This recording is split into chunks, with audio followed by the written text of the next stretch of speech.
Assalamualaikum warahmatullahi wabarakatuh.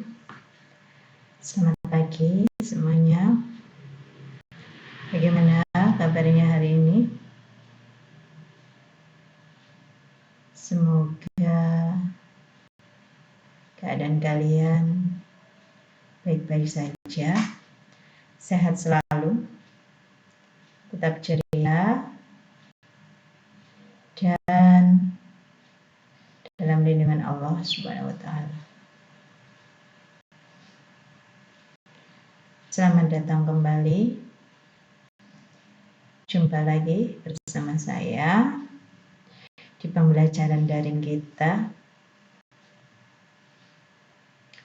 Meskipun kalian semua berada di rumah dan kita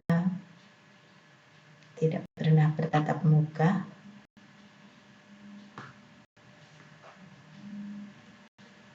semoga niat dan keinginan kalian tetap semangat dalam belajar, dan semoga pandemi ini akan segera berakhir ya. Oke, mari kita lanjutkan pembelajaran kita di bab keempat, seni budaya kelas 8, teknik dalam bermain alat musik tradisional.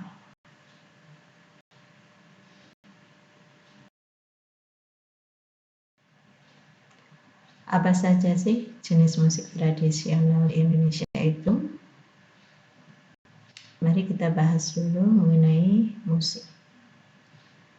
Musik merupakan bahasa universal. Melalui musik, orang dapat mengekspresikan perasaannya. Musik tersusun atas kata, nada, dan melodi yang terangkum menjadi satu. Bahasa musik dapat dipahami lintas budaya, agama, suku, ras, dan juga kelas sosial. Melalui musik, segala jenis perbedaan dapat disatukan. Pada praktiknya, musikalitas seseorang berbeda-beda, yang disebabkan oleh dua faktor. Yang pertama, secara internal, musikalitas dipengaruhi oleh bakat dalam dirinya. Yang kedua, faktor eksternal, yaitu kesukaan atau kegemaran dan lingkungan tempat tinggal. Ada beberapa jenis musik tradisional ya di Indonesia. Yang pertama, gambang kromo. Gambang kromo merupakan gabungan musik Betawi dan Tionghoa, yaitu gamelan dan alat musik Cina berupa dua buah alat perkusi, gambang dan kromong. Yang kedua adalah keroncong. Keroncong merupakan musik yang dibawa dari negeri asalnya, yaitu Portugis. Masyarakat pribumi memainkannya dengan menambahkan beberapa instrumen seperti seruling dan gamelan.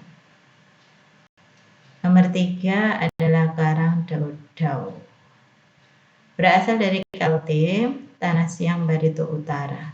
Penduduk di sana menggunakannya sebagai iringan ritual dan acara tertentu seperti Nokapati.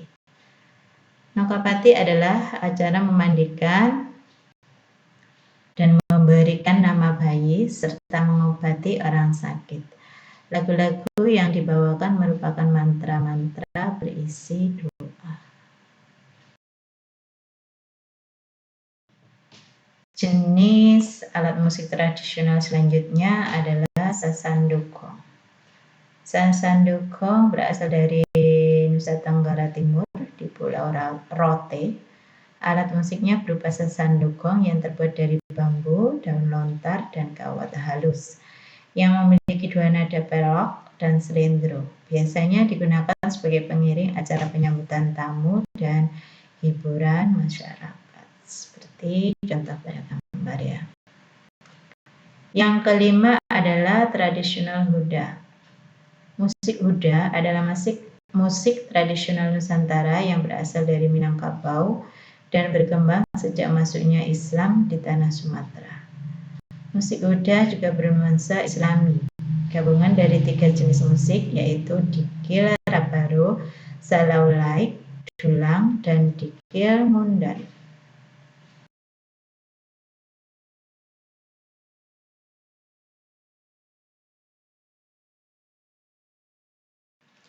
Di Indonesia terdapat banyak sekali alat musik tradisional yang dimiliki oleh setiap daerah.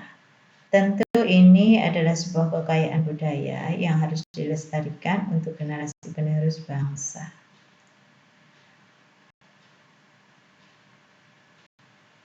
Berikut beberapa teknik dalam memainkan alat musik tradisional.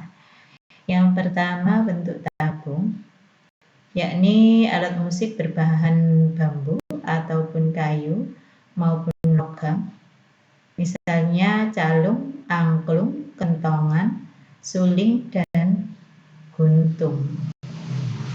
Cara memainkannya dengan dipukul, digoyang, ataupun ditiup. Ini contoh ya, di samping, gambar di samping adalah gambar alat musik tradisional namanya calung. Yang kedua adalah bentuk bilah. Alat musiknya berbentuk bidang rata atau bidang cembung maupun bias dari irisan dari bentuk tabung. Misalnya gambang, kolintang, saron, dan gender. Cara memainkannya dengan dipukul. Ini contoh gambarnya ya, gambar kolintang. Oke, selanjutnya bentuk pencon, yaitu bagian yang menonjol dari suatu bidang datar yang terbuat dari logam. Contohnya boning, tromping, tromong, talempong, tutubuang, dan kangkanong. Biasanya cara memainkannya dengan cara dipukul ya, seperti pada gambar. Sekarang mari kita mengenal apa itu musik angklung. Angklung adalah alat musik Indonesia yang terbuat dari bambu yang telah diakui sebagai warisan budaya bangsa Indonesia oleh UNESCO. Angklung banyak berkembang di Sunda yang digunakan untuk upacara yang berhubungan dengan padi. Ada juga angklung buhun yang memiliki sistem nada yang terdiri dari pelok, selendro, modenda, dan kemudian Pak Daeng Sutikna membuat angklung berlaraskan diatonik. Nada-nada angklung buhun dideskripsikan menjadi dok-dok lonjor, memiliki 3 nada. Badut dan badeng memiliki 4 nada, dan angklung buncis memiliki 5 nada. Perhatikan contoh di atas adalah gambar angklung ya. Sebenarnya kata angklung sendiri berasal dari 2 kata dari bahasa Sunda, yaitu angkliung-angkliung yang berarti diapung-apung, dan klung yang merupakan suara yang dihasilkan oleh alat musik tersebut. Dengan kata lain, angklung berarti suara klung yang dihasilkan dengan cara mengangkat atau mengapung-apungkan alat musik tersebut. Sedangkan dalam teori lain yang mengatakan bahwa angklung berasal dari kata dalam bahasa Bali, yaitu angka, yang berarti nada, dan lung yang berarti hilang, sehingga angklung dapat diartikan sebagai nada yang hilang. Berikut beberapa macam angklung. Yang pertama, angklung Kaneges atau yang lebih dikenal dengan angklung Baduy dan digunakan untuk upacara menanam padi. Bukan hanya semata sebagai hiburan saja, tetapi juga mempunyai nilai magis. Yang kedua adalah angklung Gubrak yang berasal dari kampung Cipiding untuk menghormati Dewi Padi. Yang ketiga, angklung dok-dok lonjor, berasal dari Banten Selatan di Gunung Halimun dan digunakan dalam upacara serentahun menghormati Dewi Sri ataupun Dewi Padi karena panennya yang sangat berlimpah. Jenis angklung selanjutnya adalah angklung badeng yang berfungsi sebagai hiburan dan media dakwah dalam agama Islam. Tetapi di daerah Garut juga digunakan sebagai ritual padi. Jenis angklung yang terakhir adalah angklung buncis, digunakan sebagai sarana hiburan, tetapi juga dipakai sebagai acara ritual pertanian yang berhubungan dengan tanaman padi. Jadi pada umumnya alat musik angklung digunakan sebagai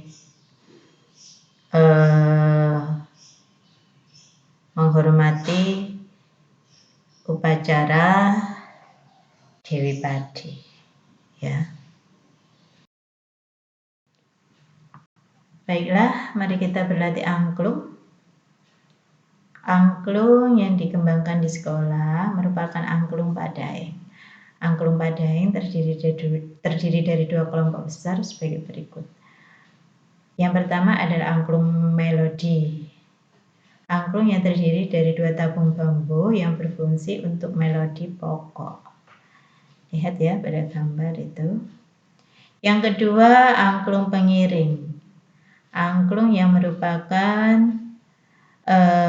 digunakan sebagai akord mengiringi melodi pokok yang terdiri dari 3 atau 4 tabung bambu.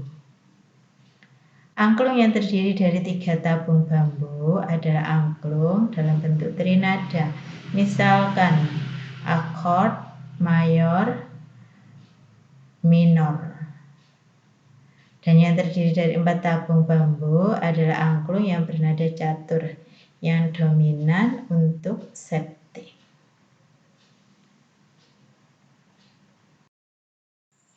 Bagaimana cara dan sikap dalam membunyikan angklung?